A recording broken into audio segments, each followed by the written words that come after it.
So in this video, I'm going to drop the nuclear bomb of truth on you guys. So a lot of Chinese people, they might not like this video. Listen, if you guys want to live and survive in China, especially in 2025, you have to learn to lie. Because every single Chinese person lies all the time. There are no exceptions, especially members of my family. My mom, my aunts, my uncles, my dad, my sister, my cousins, they all lie all the time, every single day. Living in China is all about lying, it's all about deception, it's all about understanding indirect speeches. What do I mean? So Chinese people, they're extremely judgmental, especially towards each other, right? You know, if a white person or a black person or a brown person does something bad, does something unethical, surely they'll have something to say. But however, when it comes down to a Chinese person, they will judge them 100 times harsher. What do I mean? So for example, your neighbor, let's say the Lee family, right? They just had a new baby. So one day you're out in the park, you're just going for an afternoon stroll in the park. You see your neighbors, Mr. and Mrs. Lee, and their brand new baby. So almost every single time, right, the Chinese neighbors, they'll be telling Mr. and Mrs. Lee, oh my god, your baby is so precious, your baby is so beautiful, oh my god, I wish my son or my daughter looked just like your baby, oh my god, you guys are so lucky, you guys have won the genetic lottery. Let me tell you guys something. I would say at least 80 to 90% of the time, the Chinese family that's telling, you know, the Mr. and Mrs. Lee's that how beautiful their baby is, they're 100% full of BS lies. Chinese people are extremely judgmental, and they love to judge other people on their height, based on their facial features, based on their looks, based on their income, everything. So I would say there's actually 80 to 90% chance that you know, these Chinese neighbors, they actually do not like the Lee's baby at all. They probably think that their baby is ugly as No, I'm just being brutally honest, right? And it's not just towards other people's children, and it's even worse when it comes down to their own. Like my family member, they tell me all the time, oh dude, you're ugly as man, why are you so short? How come you don't make enough money? How come you don't have a master's degree? How come you're not a doctor? How come you don't have a PhD? How would I describe this phenomenon? I guess you can call it the cousin Timmy phenomenon. So whether you know you have a son or a daughter, they're always comparing them to that one cousin.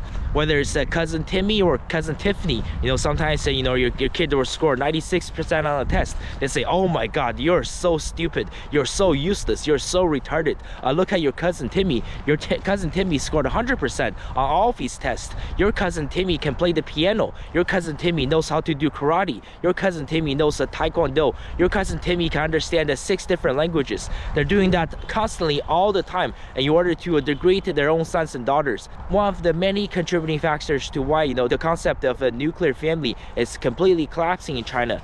So yeah, you know, if you're living in a Western country, you got a couple of Chinese friends. If you just had a brand new baby, right? Listen, if your Chinese friend is complimenting you on your new baby, listen, there's an 80 to 90% chance they're lying. They probably think your baby is mad ugly. I'm just telling you. And also, what the hell do I mean by indirect speeches? Oh, this is very, very important if you want to live and survive in China. I did mention the vast majority of Chinese people, they have a huge face. So what do I mean by huge face, right? So there's a certain thing called the 丢脸. What is 丢脸? It means you lose your face. I didn't mention it before. So if a bunch of friends on a Friday night, if they go out to a karaoke bar, if they go to a fancy restaurant, right? Chinese people, they never go Dutch. Usually one person will end up paying the bill. So a lot of Chinese people, especially Chinese men, they consider themselves to be 铁哥们. 铁哥们 means steel brothers, right? It means that we're like this tight.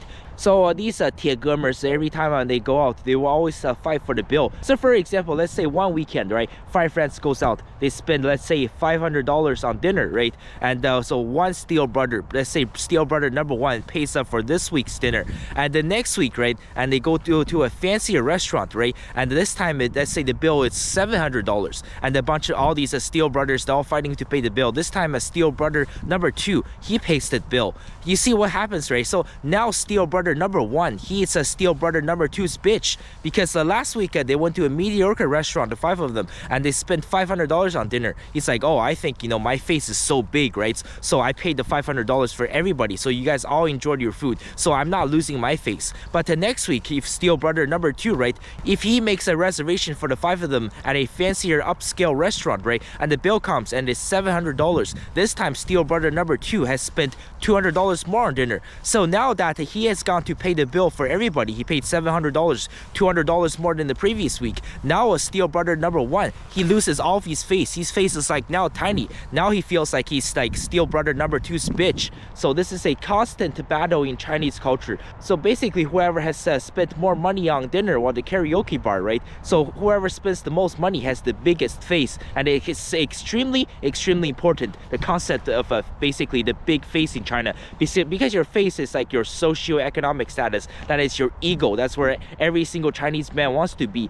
And that person ends up spending less at the restaurants, at the karaoke bars. That person loses all of his face, and this is going to really hurt his ego. So I have to further expand on this point. See, it's more complicated. For example, if you're a restaurant owner in China, this is what makes living in China in 2025 extremely difficult. You have to understand the Chinese culture. Let's say, you know, a few steel brothers come in, a bunch of Tiegemer on a Friday night, right? And they go to the restaurant, they order a bunch of dishes, right? And now, you know, after they're almost completely full, right? So one of the steel brothers, he goes up to the waiter or the owner of the restaurants, and he's going to say, okay, boss, give me a case of a beer for free, or give me some free ice cream desserts. Let's see, this is where things get very complicated. You have to understand indirect speeches. Vast majority of the time, right, when these people come in, especially if it's a group of Tiegemer, a group of steel brothers, when they ask for a free case of beer, you cannot give them a free case of beer. Okay, this is very tricky. So usually what happens, right, let's say you as a restaurant owner, one of the steel brothers, he comes in, he asks the restaurant owner, right, give me a free case of beer. You say, oh yeah, no big deal. You guys come here all the time. You guys spend the $200 here every single weekend. I'll give you guys a case of beer, $40, all on me for free. See, a lot of times, right, when these steel brothers, when they see the receipt, when they see that you've given them a case of beer for free, they will get extremely pissed off. Why would they get pissed off? Because they think that, oh, well, you think I'm broke? You think I cannot pay the bill? You think my face is not big enough? Why would you give me a free case of beer, right? Because this time you give me a free case of beer, but the last time the 5 of us dining at the restaurant, none of us got any free food, none of us got any free beer. So last week the bill was let's say $500. This week, because you guys give us a free case of beer, the bill is only $460. Now I paid $40 less versus the steel brother from last week. So I've lost half of my face, I've lost half of my ego.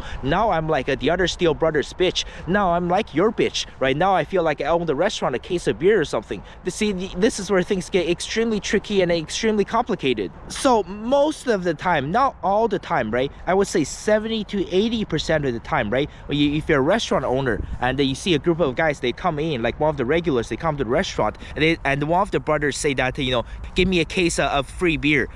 Vast majority of the time, 70 to 80% of the time, do not give them a free case of beer. Usually what that brother that asks for the free case of beer, usually what he means is that, you know, I have a big issue with my big face. I don't want to lose my face. I don't want to deal it. I want to have a huge ego. My ego needs to be up here. So give me your most expensive case of beer. And whatever you have, the most expensive case of wine, the most expensive case of liquor, just open it and I'll pay the bill. The vast majority of the time, this is what they mean. So you as a restaurant owner, you kind of stuck in limbo, because you know, if you give them a free case of beer, right, you think that you want, these are regulars, right, you want to be friends with them, you want them to keep coming back, and the guy who ends up paying the bill, he sees that he gets a free case of beer, he's going to feel like, you know, his ego has been struck. He feels like that his face is shrunk in half. So you know, he's going to be pissed off with you. So the vast majority of the time, you actually have to open up your most expensive case of beer and give it to them, because this way, when the guy sees the bill comes, he sees that, oh, this week's bill is $650. See, steel brother number 2, he paid the bill for 5 of us last week.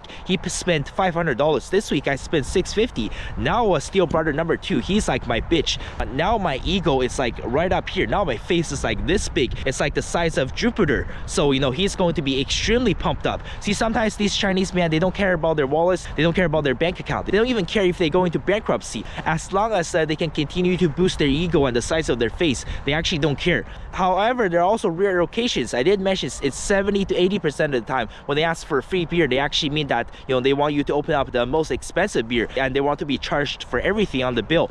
But however, I would say 20 to 30% of the time when these people come to the restaurant, they actually do want a case of free beer. They say that, you know, we're coming here regularly, you know, it's a family celebration, but you know, the money is a little bit tight, so give us some free desserts, give us some free ice cream, give us some free cold dishes and some free beer. Sometimes they actually do ask for for that. So the owner is kind of stuck in limbo because it's extremely difficult to read, especially when people are drunk under the influence and where everyone is using indirect speeches all the time on and off, right? So sometimes what happens is, if the owner actually opens up a case of beer and he ends up charging these people, when the guy who ends up paying the bill, when he sees the bill, he's going to be extremely pissed off at the owner. He's going to think that, oh my god, what the hell are you guys doing? I come here with my 4 other steel brothers, my best friends. We come here every single weekend, and we spent like $500 here every single weekend, and we've been going here for like 2 years now, and all I did was ask for a couple of free beers, right? And you still end up charging us $40 for an extra case of beer. What the hell is wrong with the owner? The owner is so cheap.